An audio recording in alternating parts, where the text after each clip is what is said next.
Assalamualaikum warahmatullahi wabarakatuh. Nama saya Sharifah Mazliana binti Said Mazlan. Saya ingin menyampaikan satu ceramah tentang cara-cara untuk mengawal penularan penyakit berjangkit iaitu COVID-19. Okey. Yang Mulia, Tuan Pengurusi Majlis yang berusaha, Tuan Pengetua, guru-guru dan murid-murid sekalian. Kita bersyukur kehadirat Ilahi kerana dapat bertemu dengan tuan-tuan dan puan-puan dalam majlis pada pagi ini. Saya mengucapkan terima kasih kerana pihak sekolah sudi menjemput saya untuk menyampaikan ceramah yang bertajuk cara-cara untuk mengawal penularan penyakit berjangkit iaitu COVID-19. Tuan-tuan dan puan-puan, penularan penyakit berjangkit merupakan satu isu yang sering menjadi buah mulut masyarakat sejak akhir-akhir ini. Penularan penyakit berjangkit ini umpama duri dalam daging dan telah menyebabkan masyarakat dunia amnya dan masyarakat Malaysia khususnya berada dalam kebimbangan yang berterusan. Pelbagai usaha telah dilaksanakan oleh pelbagai pihak KKM untuk mengawal penularan penyakit berjangkit terutama yang dapat menyebabkan kematian. Okey, namun demikian penularan penyakit masih lagi berlaku dari semasa ke semasa. Oleh itu, pelbagai cara perlu dilakukan oleh masyarakat untuk memastikan gejala penularan virus dapat dibendung. Satu daripada cara untuk mengawal penularan penyakit berjangkit adalah dengan memastikan penjagaan kesihatan yang teratur dalam kalangan masyarakat Malaysia.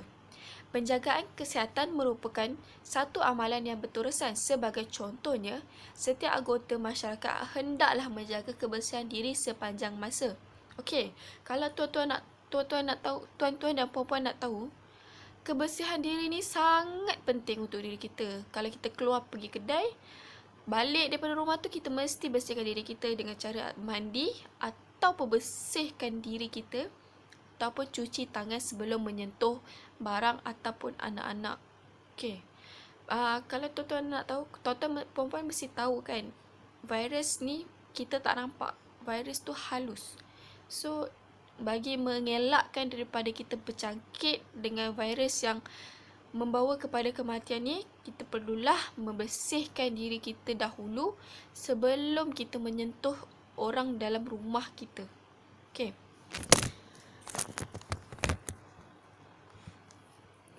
Okey. Penjagaan kesihatan juga melibatkan penjarakan sosial yang sistematik. Masyarakat Malaysia hari ini terdedah pada pelbagai risiko penyakit jika tidak menjaga kesihatan. Tambahan pula, sejak akhir-akhir ini, pelbagai jenis penyakit dikesan wujud di negara kita. Contohnya, penyakit COVID-19 yang bermula di luar negara telah menjangkiti penduduk negara ini. Oleh hal yang demikian, penjagaan kesihatan yang teratur merupakan satu cara yang berkesan untuk mengawal penularan virus COVID-19. Bab kata peribahasa, mencegah itu lebih baik daripada mengubati. Hadirin sekalian, pihak berkuasa mestilah mengetatkan syarat kemasukan pelancongan dari luar negara. Pihak Jabatan Imigresen dan juga Jabatan Kastam perlu menguatkuasakan kawalan yang ketat terhadap orang yang masuk ke negara ini.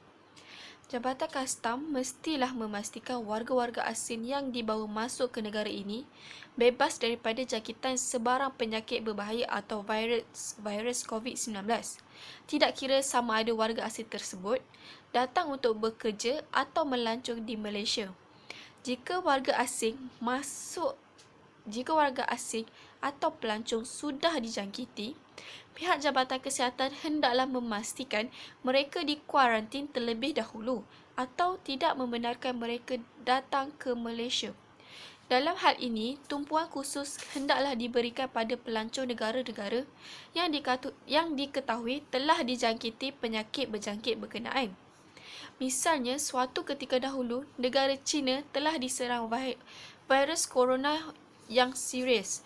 Oleh itu, pelancong dan barangan import hendaklah diperiksa dengan lebih terperinci agar negara kita bebas daripada ancaman penyakit berjangkit yang berbahaya. Kes, seperti hadirin semua tahu, hari ini sahaja telah meningkat kes-kes baharu yang kena virus coronavirus ini, kerana datangnya pelancong-pelancong daripada luar negara yang tidak diperiksa lebih ketat, menyebabkan penduduk-penduduk Malaysia senang dijangkiti oleh penyakit virus yang datang daripada luar negara. Seterusnya, pihak berkuasa hendaklah mengetatkan syarat kemasukan pelancongan dan barangan dari luar negara untuk mengelakkan penularan penyakit berjangkit. Jangan sampai sudah terhantuk baru tenggadah. Tuan-tuan dan puan-puan yang dikasihi sekalian, langkah untuk mengawal penularan penyakit berjangkit yang berikutnya ialah pihak kerajaan hendak melarang pelancong atau warga asing untuk datang ke Malaysia dengan kadar segera. Tindakan tegas ini mestilah dilaksanakan tanpa mengira bantahan dan kritikan masyarakat. Kerajaan harus menjalankan tindakan ini kerana penyakit berjangkit biasanya merebak dengan pantas apabila pembawanya tidak dikawal. Bak kata peribahasa, biar titik jangan tumpah. Misalnya dalam kes penular virus corona, walaupun tindakan ini agak kejam sifatnya, kita tidak boleh pilih bulu atau berkompromi apabila kesihatan masyarakat awam terancam. Seperti kata peribahasa, biar titik jangan tumpah. Kerugian akibat perintah kawalan pergerakan adalah lebih baik berbanding kehilangan nyawa manusia akibat diserang virus corona-19 ini. Tindakan tersebut juga hendaklah dilaksanakan dengan segera. Pihak berwajib tidak harus menanti keputusan majoriti kerana penularan penyakit tidak akan terhenti jika tidak dibendung. Tindakan yang lambat akan mendatangkan kesan buruk apabila virus berkenaan tidak lagi dapat dikawal dengan menyeluruh. Oleh itu, melarang pelancongan atau warga asing atau pembawa penyakit datang atau memasuki ke Malaysia hendaklah disegerakan untuk memastikan penularannya dapat dikawal. Akhir sekali, tuan-tuan yang dihormati sekalian, kesimpulannya, terdapat pelbagai langkah yang wajar dilaksanakan untuk memastikan penyakit berjangkit dapat dibendung penularannya. Dalam hal ini, semua anggota masyarakat perlulah bekerjasama ibarat au dengan tebing agar penyakit berjangkit dapat ditangani dengan berkesan. Kita tidak mahu penyesalan akibat kelekaan kita mendatangkan kesan buruk kerana menyesal dahulu pendapatan, menyesal kemudian tiada guna. Kerjasama semua pihak sudah pasti akan melahirkan masyarakat Malaysia yang bebas daripada ancaman penyakit berjangkit yang berbahaya. Sebelum saya mengundurkan diri, saya ingin mengambil kesempatan untuk menyusun 10 jari memohon ampun dan maaf sekiranya terdapat sebarang kesilapan yang disengajakan. Sekian, terima kasih.